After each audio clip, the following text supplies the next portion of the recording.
Welcome to the Manila Major Dive Time DotA Fastcast. We've got Shazam versus Digital Chaos in the North American Qualifiers finals. Winner bracket finals. So winner sticks around and plays the winner between the loser of this match and the other team that is coming out of the loser's bracket. And we don't really care about them because it's all about the winner's bracket here. An Alchemist first pick on Shazam. I haven't been seeing too much Alchemist myself, but I could be missing him. They're just going Ag strat, clearly. Every hero they pick is going to be Ag's powerful, I'm sure. So we got an IO from DC. So they're doubling down on their team fight. The Meepo ban feels like it's got to be respect from one of these players. I don't know who plays the Meepo on DC. We don't know anything. Okay, it's valid. Okay, Lifestealer counter pick against the IO in a sense. Both the bomb and the TP. Dragon Knight. The Bane ban last feels like that would be pretty support heavy for DC. It'd be very support heavy. I mean, they have a pushy lineup, so they don't need to go 2 carry, but they do probably need a little more carry than this. Yeah. Silencer's going to be great against Dazzle, the Sand support King. heavy it is. Okay. Right. Hard carry DK Marana. But look at all those Ags heroes. I called it. And of course we've got a Instapause. All the better for us to prep the Zoom and everything though. So Digital Chaos on the Radiant side, and they move immediately into the Dire Jungle. And they're pretty close to finding a fight. They do not, but here they catch the Silencer mid, and with a nice arrow, 5-man commit for that first blood. And we're getting to our lanes. We sure are. So Io's going to be supporting the DK mid for leaving Marana solo off with a Dazzle and Sand King safe. Carry Sand King, okay. Well, so he's got the jungle to roam into if he wants to start farming with his W. So that's okay. Here's the surprise Dazzle gets another kill bot. So that's 2-0 for Digital Chaos. Yeah, but Lifestealer's still wrecking the last hits right now. And denies. Shazam's rocking the Alch mid, getting runes so far. This is kind of yesterday's strat, I think, in my opinion. But we'll see how he plays it. He's caught out a little bit. It's a 3-on-3 mid, but no blood will be spilled. The Sand King's really deep under that tower. Well, you know, you can go as deep as you want when you're Sand King. That is what Sand King's girlfriend said. I've just been playing too much of You didn't see that joke coming? I did not see that one. All right, back to the cast. Okay, still 2-0. Not a lot of fighting, not a lot of contested farm. Everything's going pretty smoothly thus far. The Alch's got some stacks to play with. Io's doing a little bit of farming himself, getting in on the action. Alch's really not getting the last hits. Is he behind? He's in the middle of the stack right now. Oh, the DK rotation gets that kill. The Dragon Tail locks down the Alch for a long time, and the rest of the team clean him up. So that's 3-0, and Shazam not having the start they're looking for, although it looks like they're content to have Alchemist fun in the jungle a little bit and play for a later game. There goes the Lifestealer. IO TP's bot with Marana. They catch a Silencer with another arrow, but nothing comes through. So the Dragon Knight finishes off the Disruptor after an arrow from the Marana, so I lied. She did come back. And Breathe Fire must be leveled up high because I think that was all that DK pop to get that kill. Mid-tier 1 falls for the Dire for Shazam, and DC takes a 1-tower lead.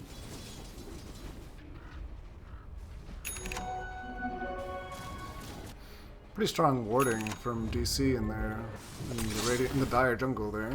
Yeah, they know that's what's coming up next. Although their positioning is bot, and they managed to get one. Almost got out of there. Lifestealer tried to tap dance his way through a creep camp and get out of trouble, but not to happen. So right now, DC throwing a shutout, 6-0. And all tier 1 towers taken. All tier 1s are taken, and a tier 2.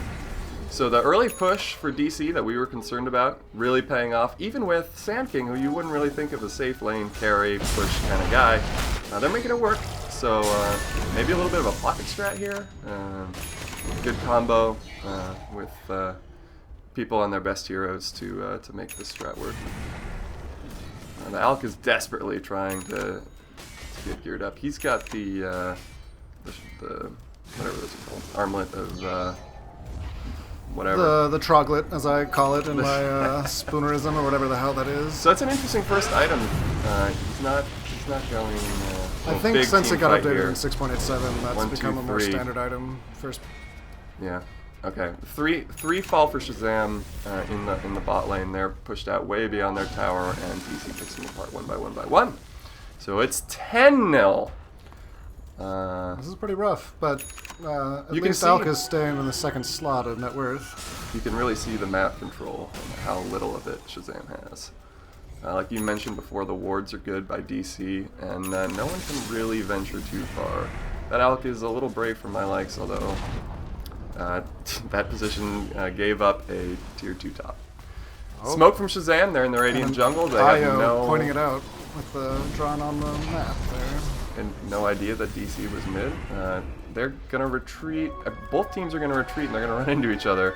But the Disruptor TP's in the Roche pit and escapes. So It was a tier 2 for nothing. Good job, DC. yeah, DC's taken all the outer towers now. Lots of sentry wards by Shazam. They're really pissed about. They feel like they've been scooped. DC moves to the Roche pit, and this should be a pretty quick Roche. Not because the heroes are strong, but because they're all there. It's gonna be a fight here. And in comes Shazam, and they get their first kill, and it takes 3 of them dying. So 4.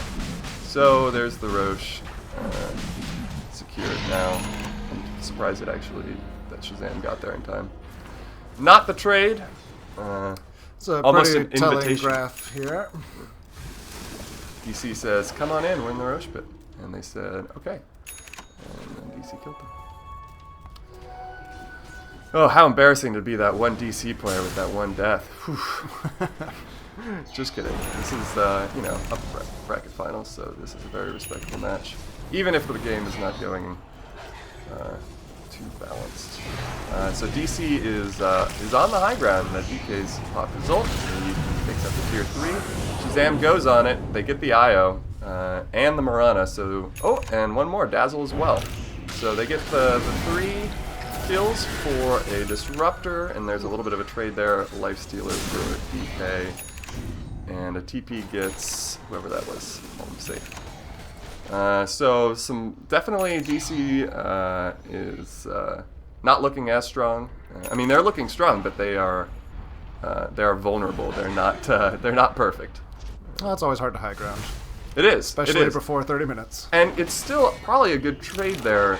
DK used his entire ult and took the entire tier 3 mid down pretty much single-handedly.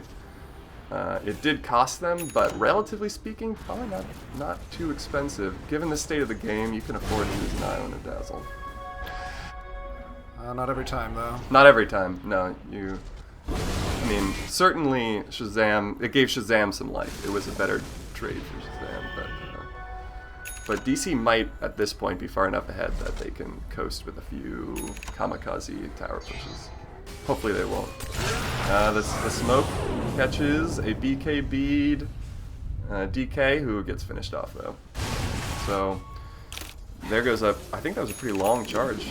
Probably. I haven't seen that BKB too much. So a BKB charge and a kill. And Shazam now has some room. They're going to go and ward a little bit. Yep. Still sticking around on the high ground, though. You know who I haven't seen be too effective is the IO, actually. The TPs have been minimal. There's been 1 or 2, and they haven't been big swings. I'm not criticizing. I'm just saying I'm surprised he hasn't been jumping on people more. I haven't seen many heroes on Shazam be solo. And Yeah. you gotta be able to It's true. jump them like that. DC's been winning most of the games, so they've been. You never having to play know with if there's a it. lifestealer inside of them at that point, too. That's true. All right. Good point. So some tastefully safe IO play, and their DC's circling the Roche pit. It's back up. And the ping's out on Shazam's secret shop. I think everyone might know that Roche is up. IO was drawing on the map where Shazam just was. Beast is keeping his birds right around the pit, making sure that no one's going to get an Aegis for free. DC walks around the Roche pit with a smoke, doesn't find anyone, and then chooses not to go into the Roche pit. And Shazam, very smart, like waiting in the neighborhood. Oh, but caught. Wow. And there goes 2. How did they see him in there? Sand King gives up his own life for 3-4 now, including the Alchemist. So there are the buybacks. It's going to be a last stand type situation. 2 of the tier 3s are down. The buybacks scared DC. Fight for DC there. Oh yeah, what a pickoff! What a find! Whoever found that was earning their paycheck.